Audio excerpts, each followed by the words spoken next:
to be Christian, but I did grow up with both a Christian and Muslim background.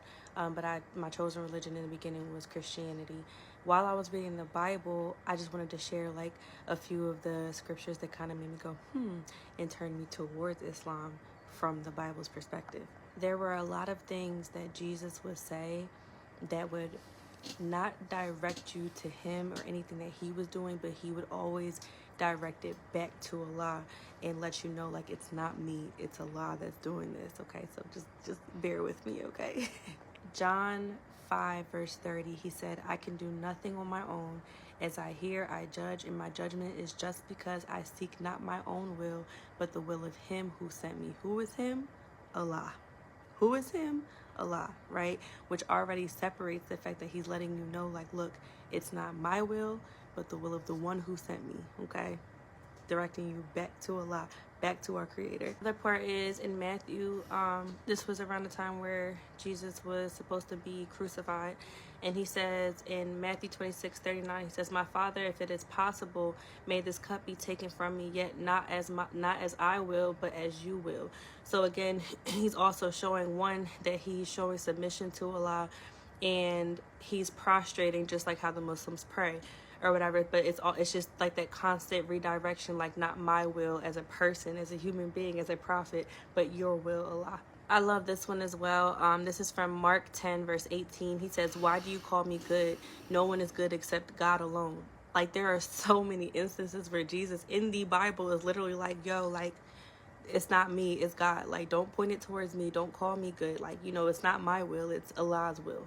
Luke 6 verse 12, one of those days Jesus went out to a mountainside to pray and spent the night praying to God. Praying to God. If Jesus was God, he doesn't need to pray to himself. Matthew 7 verse 21, not everyone who says to me, Lord, Lord, will enter the kingdom of heaven, but only the one who does the will of my Father who is in heaven. Only the one who does the will of Allah, not the will of him. Again, not pointing to himself. And the Quran says in Surah 5, ayat 116, and beware of the day when Allah will say, O Jesus, son of Mary, did you say to the people, take me and my mother as deities besides Allah? He will say, exalted are you. It was not for me to say that, to which I have no right. And so if we look at the history of people all throughout, like, biblical history, Quranic history, I think I said that right, you'll see that a lot of the time people always looked for some sort of idol or something to worship in the place of Allah. It's like they couldn't fathom, like, oh, we can't, like, it's like because they couldn't see him, they couldn't believe that he was real, and they needed something to visually see in order to believe in Allah, or believe in some kind of higher power or whatever, believe that something was taking care of them. That's why they worshiped, you know, idols, and made false idols or made people idols and all these different things. And Allah sent prophets to remind people, like, who was really in charge, who really created everything, who deserved the worship. And people chose to listen, and they chose not to listen. But again, some people made those people idols, and it was never supposed to be like that, you know. So may Allah guide us to what's right.